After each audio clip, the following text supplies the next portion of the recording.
Out on County Road 18, there's a little drive-thru that used to be called Bill's. 4 letters on the neon always flickered BILL, and on wet nights the rain made the glass hum like bees. On your very first graveyard shift, a storm came rolling over the cornfields. The wind pushed a loose panel, and the L's stuttered. For a breath, the sign didn't say Bill, it said Kill. Then the W from an old Dead Billy's marquee behind it buzzed awake for 1 week. Heartbeat Killbilly. You laughed, because you were alone, and laughter is lighter than fear. You had the headset on. You had a stack of paper hats, a warm fryer, a cold shake machine, and a rule sheet taped near the window. The rules were written in a plain hand, marker over grease stains. After midnight, don't wear your name tag. Never greet first. Let them speak. Don't look into the window glass between 3:13 and 3:17 a.m. if the order prints by itself. Bag it in red, not white. If the bell rings but the camera shows no car, say, closed for cleaning. Do not open. The manager said the rules were tradition. This store is old, he told you at orientation. It remembers people. Don't make it remember you. He was joking. You thought he was joking. At 12:22 a.m., a family of raccoons visited the dumpster and argued like old men. At 1:34, a pickup with 2 kids ordered 5 corn dogs, and life went on. The fryer sang, the fluorescent lights hummed. A week of schoolwork sat untouched in your backpack. It was quiet enough to hear your own breath in the mic at 2:56 a.m. The speaker crackled, a thread of static, like someone rubbing 2 stones together. You didn't say welcome to Bill's, because Rule 2 said not to. You waited. Silence. You almost said it anyway. You could feel your own voice building in your chest like a sneeze you needed to release. Then a whisper came, not far, not near, not quite in your ear. 3 burgers, no bread, kid-size shake. The order screen lit up by itself. The printer coughed and a receipt slid out. You looked at the security camera screen out of habit. No car in the lane, no shadow, just rain falling in a straight grey sheet past the menu board. You checked the rule sheet.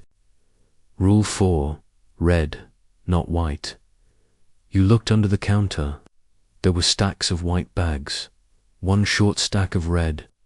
You reached for a red bag, felt a little silly, and began to make the food. 3 patties, no bread. The shake machine groaned and spat out strawberry pink. You put the order in the red bag, and when you lifted it, your hand sank. The bag felt heavy, like there was more in it than you put there. Heavy enough to pull your wrist down. You carried it to the window and stopped just short of opening. The receipt's pickup time said 3:11 a.m., but your clock was only 3:07. You put the bag on the warmer shelf and tried not to imagine it breathing at 3:10. The lane camera blinked. Grey rain, empty blacktop. Then, as if someone slid a shape out of the world and back in, a car was there, not blinking in, not driving in, just there. It was a long, old sedan with its windows fogged from the inside. Its headlights were off. The rain rolled down its hood and refused to bead. It was like the water didn't want to touch it. Your headset hissed. Next window, you swallowed. You didn't greet first. You didn't say your name. You opened the window 2 inches. The cold came in with a smell like wet pennies and burnt sugar. A hand reached out of that fog, palm up. Not a hand you wanted to touch. The nails were clean, but too flat. The skin had the texture of a receipt left in a pocket and run through a wash. In its palm were coins, quarters, nickels, A bent dime with a torch that looked newer than the date. You knew the phrase, "keep the change," but it wasn't said. The hand simply hovered there, expectant. You slid the red bag across the gap. The hand took it. The bag sank in that grip, like the air around it had weight. The fog on the window glass grew darker, as if someone on the other side exhaled earth. "Thank you," the whisper said through your headset, and then it spoke your name. You froze. The hair rose on your arms. Your name tag was in your backpack. You hadn't said your name. You hadn't greeted first. The sedan didn't drive away. It just wasn't there anymore. Rain fell through the space it had filled, and you watched the ripples spread and thought of a lake someone throws a stone into and pulls back out. Your headset popped again. Another order, family special, extra napkins, he'll need them. Who? You asked before you could stop yourself. It felt like you had pressed your palm on a hot stove. The rule sheet didn't have a rule for questions, but you knew you had just made one up. "Don't ask who, manager," said the voice. "He's coming around the side." You turned toward the office door. The lock sat open. You were sure you had locked it. You walked to it with hands that did not feel like yours and nudged it open with your elbow because you didn't want to touch the knob.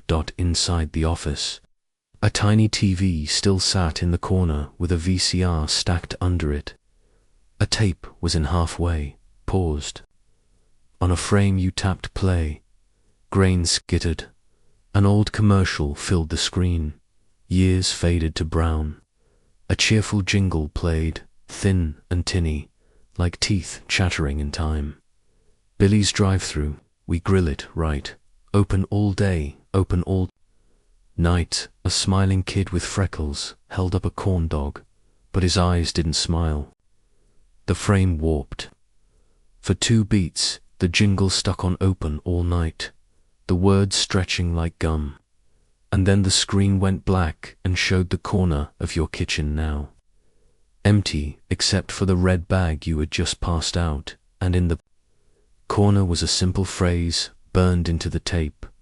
"You serve what you keep. You keep what you name." You hit stop and the tape spit itself out. Too warm. You dropped it.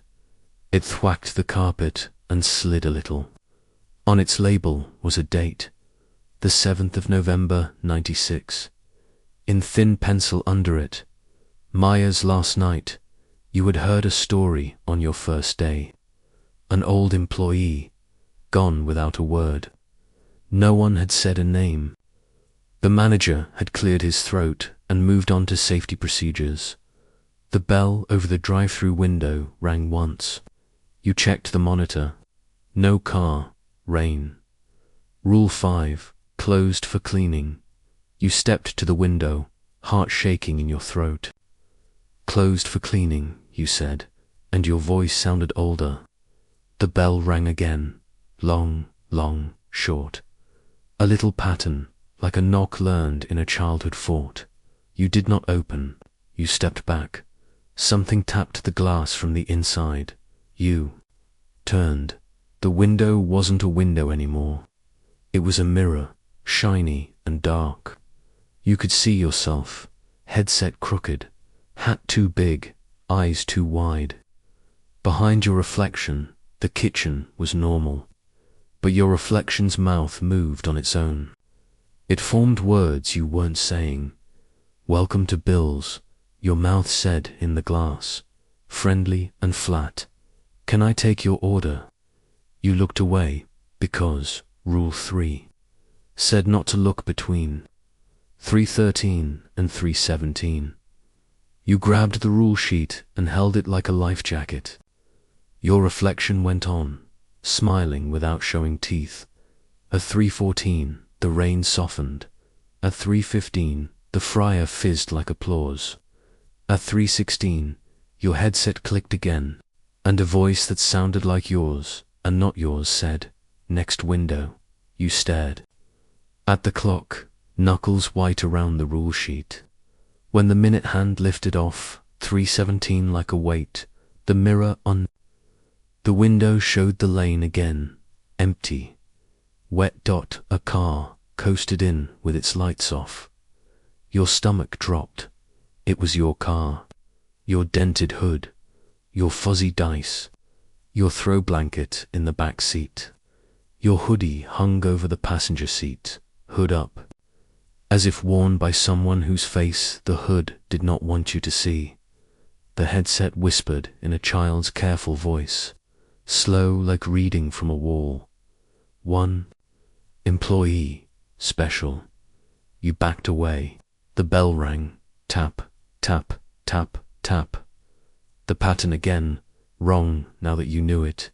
Your phone vibrated in your pocket. Unknown number.